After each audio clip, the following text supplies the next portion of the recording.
നാഥനായി കർത്താവായി രക്ഷകനായി സ്വീകരിച്ചവരാണ് എന്ന് പറയും. ചോദിക്കട്ടെ, നമ്മുടെ കഴിഞ്ഞകാല കുമ്പസാരങ്ങളിൽ യേശു ഉണ്ടായിരുന്നോ? കുമ്പസാരിക്കുന്നതിനാ യേശു അച്ഛനെ കിട്ടിയാ പോരെ? യേശുവിനെ നാഥനായി രക്ഷകനായി കർത്താവായി ദൈവമായി അംഗീകരിക്കാത്ത വ്യക്തിയുടെ കുമ്പസാരമായില്ല. അതൊരു ചടങ്ങ് മാത്രമാണ്. നമ്മുടെ കഴിഞ്ഞകാല ബലിയർപ്പണങ്ങളിൽ യേശുവിനെ നാഥനായി രക്ഷകനായി കർത്താവായി നാം സ്വീകരിച്ചിരുന്നോ? ഇല്ലെങ്കിൽ നമുക്കത് വെറും അനുഷ്ഠാനം മാത്രമായിരുന്നു. അപ്പോൾ ആർക്കാണ് കുമ്പസാരം? യേശുവിനെ രക്ഷകനായി സ്വീകരിക്കുന്നവർക്ക്. അപ്പോൾ ആർക്കാണ് ബലിയർപ്പണം? യേശുവിനെ രക്ഷകനായി നാഥനായി സ്വീകരിക്കുന്നവർക്ക്. അപ്പോൾ ആരാണ് ക്രിസ്ത്യാനി? യേശുവിനെ നാഥനായി രക്ഷകനായി കർത്താവായി സ്വീകരിക്കുന്നവരെ. അല്ലാത്ത ക്രൈസ്തവ ജീവിതം വേഷം കെട്ടാണ്. അനുഗ്രഹങ്ങൾ പ്രാപിക്കുന്നതിന് അത് തടസ്സമാണ്. അതുകൊണ്ട് നമുക്ക് വീണ്ടും കരങ്ങൾ ഉയർത്തി പശ്ചാത്തപിക്കാം. എല്ലാവരും ഇപ്പോൾ മനസ്സിൽ കർത്താവിന്റെ മുഖത്തേക്ക് നോക്കി പറയുന്ന വചനങ്ങൾ ധ്യാനിക്കുക. കർത്താവേ, ഞങ്ങളിൽ ആരുടെയെങ്കിലും കഴിഞ്ഞകാല ജീവിതത്തിൽ അനുഷ്ഠാന ക്രിസ്ത്യാനിയായി ജീവിച്ചു പോയെങ്കിൽ നാഥ ഞങ്ങളോട് ക്ഷമിക്കണമേ. ഇന്നു മുതൽ അങ്ങേ ഞങ്ങൾ നാഥനായി കർത്താവായി രക്ഷകനായി സ്വീകരിച്ചുകൊണ്ട് കുമ്പസാരിക്കുകയും ബലിയർപ്പിക്കുകയും ധ്യാനിക്കുകയും ക്രിസ്ത്യാനിയായി ജീവിക്കുകയും ചെയ്തുകൊള്ളാം. യേശുവേ നന്ദി.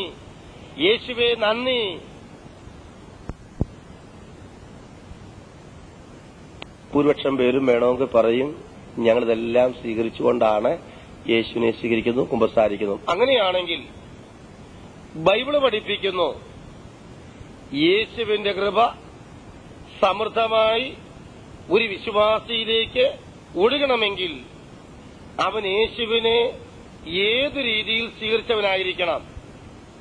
റോമാലേഖനം 10-ാം അധ്യായം 9-10 വാക്യങ്ങളിലെ ജീവൻ നമ്മളിലേക്ക്, നമ്മുടെ കുടുംബത്തിലേക്ക് ഒഴുകണമെങ്കിൽ രക്ഷകനെ എങ്ങനെ സ്വീകരിച്ചിരിക്കണം എന്ന് എഴുതപ്പെട്ടിരിക്കുന്നു.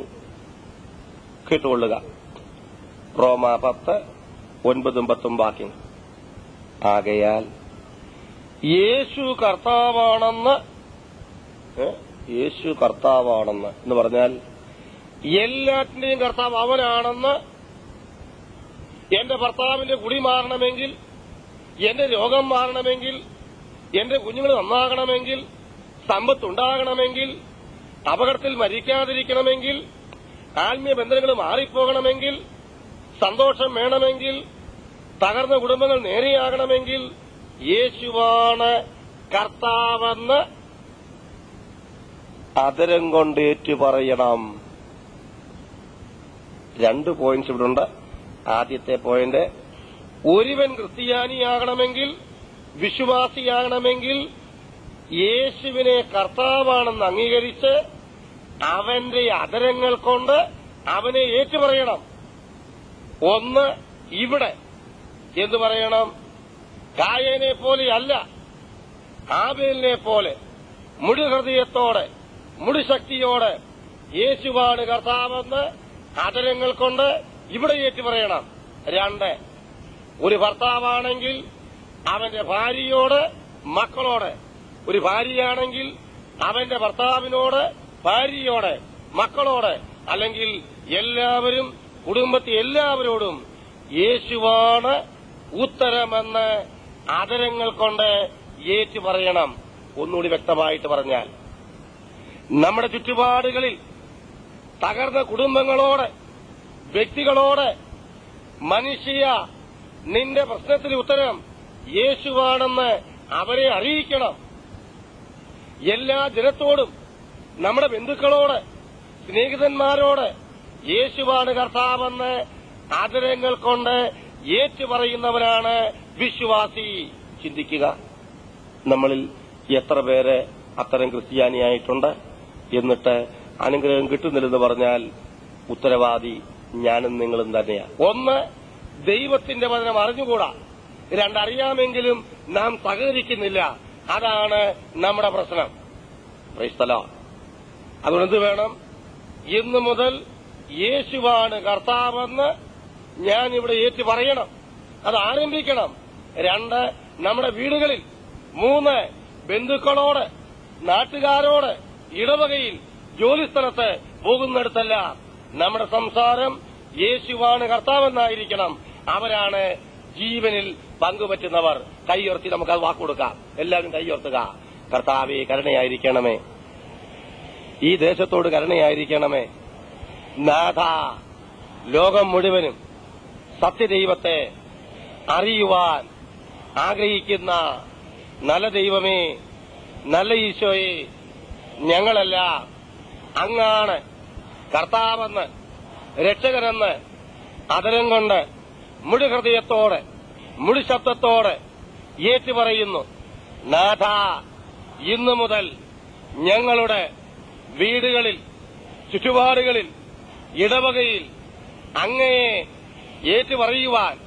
ഏറ്റുപറയിക്കുവാൻ നാഥ, ഞങ്ങൾ അങ്ങയുടെ അതരങ്ങളായിരിക്കും. ഹല്ലേലൂയ, ഹല്ലേലൂയ, ഹല്ലേലൂയ. ഈശോ എവിടെ ചെന്നാലും പ്രസംഗിച്ചത് സ്വർഗരാജ്യത്തിന്റെ ഉപമയാണ്. ഒരിക്കൽ ഈശോ സ്വർഗരാജ്യം ലക്ഷ്യം വെച്ച് ജീവിക്കണം ആ ഉപമയെക്കുറിച്ചൊക്കെ പറഞ്ഞപ്പം ഒരു നിയമജ്ഞൻ പയ്യെ അടുത്തു വന്ന് ചോദിച്ചു, ഗുരു, ഈ എനിക്ക് വേണം. ഈ സ്വർഗം നേടാൻ ഞാൻ എന്തെടുക്കണം? ഈശോ അവനെ പഠിപ്പിച്ചത് എല്ലാം ഉൾക്കൊള്ളുന്ന 2 പ്രമാണങ്ങളാണ്. 1, നിനക്ക് അനുഗ്രഹം വേണമെങ്കിൽ നീ എന്തെടുക്കണം? അതാണ് കർത്താവിന്റെ വചനം.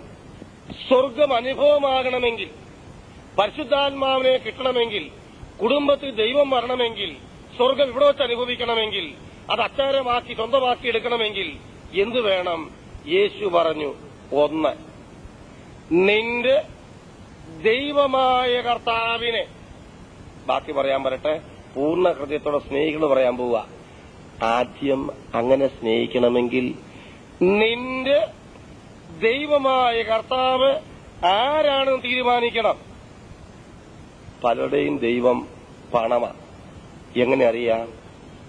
കാര്യസാധ്യത്തിന് വേണ്ടി ആരെങ്കിലും ധ്യാനിക്കുന്നെങ്കിൽ അവരൊന്നാം സ്ഥാനം കൊടുത്തിരിക്കുന്നത് പണത്തിന്, അല്ലെ വസ്തുവിന്, അല്ലെ സ്ഥാപിത താൽപര്യങ്ങൾക്കാ. അവർക്ക് അനുഗ്രഹം ലഭിക്കുന്നില്ല, സ്വർഗം സന്തോഷിക്കുന്നില്ല.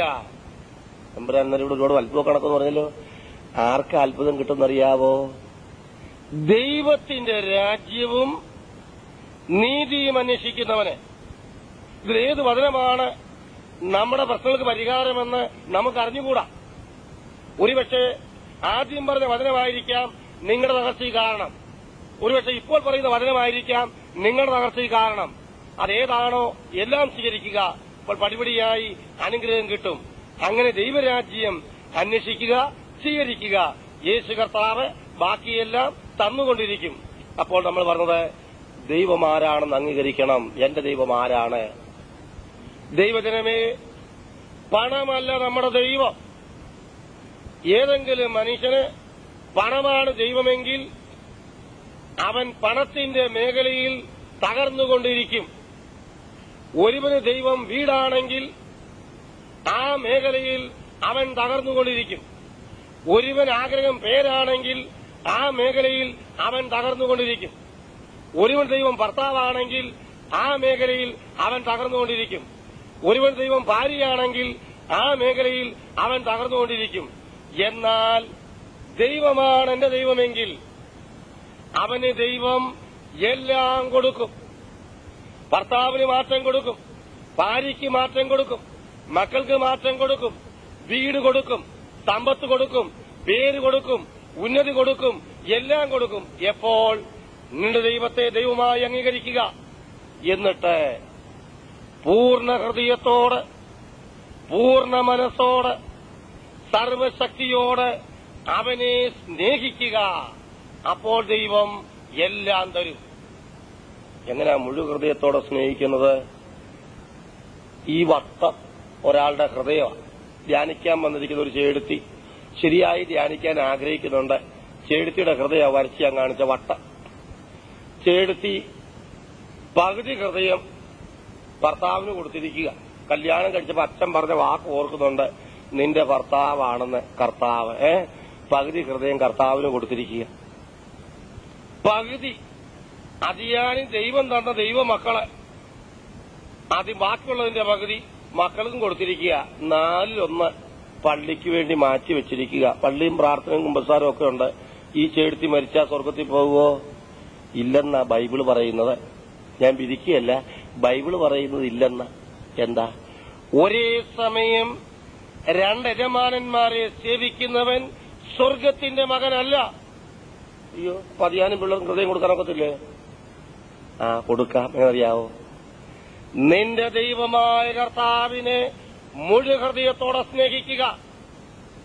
ഒരു മനുഷ്യന്റെ ഹൃദയം ഭർത്താവിനോ ഭാര്യയ്ക്കോ വീടിനോ പണത്തിനോ കുണുക്കിനോ സ്വർണത്തിനോ സാരിക്കോ മക്കൾക്കോ പേരിനോ പെരുമയ്ക്കോ ഉന്നതിക്കോ കൊടുക്കുവാനുള്ളതല്ല. ദൈവം വേണമെങ്കിൽ, സ്വർഗം അറിയണമെങ്കിൽ, സ്വർഗം അച്ചാരമാക്കണമെങ്കിൽ, അതിവിടെ അനുഭവിക്കണമെങ്കിൽ, തകർച്ച മാറണമെങ്കിൽ നീ നിന്റെ ദൈവമായ കർത്താവിനെ മുഴു ഹൃദയത്തോടെ സ്നേഹിക്കുക. ഇതാണ് കർത്താവ് പഠിപ്പിക്കുന്നത്. ഞങ്ങൾ ഇന്ത്യ മുഴുവൻ ധ്യാനിപ്പിക്കുന്നവരാ കേട്ടോ. കേരളത്തിൽ മാത്രമല്ല, കഴിഞ്ഞ ഒക്ടോബർ 2 മുതൽ 6 വരെയുള്ള ഡൽഹിയിലെ ധ്യാനം നടത്തിയത് ഈ ടീമാ, ചിൽഡ്രൻ ഓഫ് മേരി ടീം. 7000 പേര് മലയാളികളും ഹിന്ദിക്കാരും ഉൾപ്പെടെ ഡൽഹിയിലെ ഏറ്റവും പ്രശസ്തമായ സ്കൂൾ ഗ്രൌണ്ടിൽ, സെന്റ് കൊളംബസ് ഗ്രൌണ്ടില്, ബിഷപ്സ് ഹൌസിന് തൊട്ടിപ്പുറയുള്ള സ്കൂള്, അതിന്റെ ഗ്രൌണ്ടിൽ 7000 പേര് തറയെ കുത്തിയിരുന്ന് 5 ദിവസം ധ്യാനിച്ചു. ഇതിനു മുമ്പ് 3-4 കൊല്ലം മുമ്പ് ഞങ്ങൾ ഡൽഹിയിൽ ഒരിക്കൽ ധ്യാനിപ്പിക്കാൻ പോയ അവസരം, ഞങ്ങളുടെ ധ്യാനത്തില് എയർഫോഴ്സിൽ ജോലിയുള്ള ഒരു വിംഗ് കമാൻഡർ മത്തായി ധ്യാനിക്കാൻ വന്നു. എയർഫോഴ്സിലെ ഉയർന്ന ഉദ്യോഗസ്ഥന, നമ്മുടെ ഈ നാടിന് അടുത്തുള്ള ഒരു സ്ഥലത്താ, വടശ്ശേരിക്കരക്കാരന്. അദ്ദേഹം കെട്ടിരിക്കുന്ന സീതത്തോടിൽ നിന്നാ. അദ്ദേഹത്തിന്റെ പ്രത്യേകത ഞാൻ പറയാം. ഇന്ത്യൻ പ്രസിഡന്റ് കയ്യിൽ നിന്നും 6 വർഷം അടുപ്പിച്ച് ഇന്ത്യയിൽ ശരീരസൗന്ദര്യ മത്സരത്തിന് 1ാം സ്ഥാനം നേടിയ മനുഷ്യനാണ് ഈ മനുഷ്യൻ. വീണ്ടും ഈ മനുഷ്യന് ഗുണമുണ്ട്. ഈ മനുഷ്യൻ എയർഫോഴ്സിൽ ഒരു വിംഗ് കമാൻഡർ ആയിരുന്നു. ഇദ്ദേഹം ധ്യാനിക്കാൻ വന്നു. ധ്യാനത്തിന്റെ അവസാന ദിവസം എന്നോട് സംസാരിക്കാൻ വന്നിരിക്കുക. ഇദ്ദേഹം പറഞ്ഞു, ഞാൻ സ്നേഹിച്ച എന്റെ ഭാര്യ മരിച്ചു, ദൈവമെടുത്തു. പക്ഷെ അദ്ദേഹത്തിന് മനസ്സിലാകാത്ത ഇതാണ്, എന്തുകൊണ്ട് എന്റെ ദുഃഖം മാറുന്നില്ല, എന്തുകൊണ്ട് എനിക്ക് സന്തോഷം വരുന്നില്ല. ദൈവജനമേ, അദ്ദേഹം പങ്കുവച്ചത്, ഞാൻ എന്റെ ഭാര്യയെ സ്നേഹിച്ചാണ് വിവാഹം കഴിച്ചത്. അദ്ദേഹം പറഞ്ഞു, ഞാൻ 1ാം സ്ഥാനം കൊടുത്തിരുന്നത് എന്റെ ഭാര്യയ്ക്കായിരുന്നു, 2ാം സ്ഥാനം എന്റെ ഉദ്യോഗത്തിന്, 3ാം സ്ഥാനം ശരീരസൗന്ദര്യ മത്സരത്തിന്, 4ാം സ്ഥാനം പള്ളിയും പട്ടക്കാരനുമുള്ള മനുഷ്യൻ, ഞായറാഴ്ച പള്ളി വരുന്ന മനുഷ്യൻ, വിൻസെന്റ് ഇപ്പോളുകാരൻ. പക്ഷേ 4ാം സ്ഥാനമായി ദൈവത്തിന് കൊടുത്തിരുന്നത് 1ാം സ്ഥാനം ഭാര്യയ്ക്ക്. ഞാൻ പറഞ്ഞല്ലോ, ഞാനും നിങ്ങളും ഏതിന് ദൈവമല്ലാതെ എന്തിന് 1ാം സ്ഥാനം കൊടുക്കുന്നുവോ ആ മേഖലയിൽ തകർച്ചയുണ്ടാകും. തകർന്നാൽ അത്തരം മനുഷ്യന് നിരാശയ്ക്ക് അടിമപ്പെടും, അവന് സന്തോഷം വരത്തില്ല. അപ്പോൾ സന്തോഷം വേണമെങ്കിൽ, ശക്തി വേണമെങ്കിൽ, ആനന്ദം വേണമെങ്കിൽ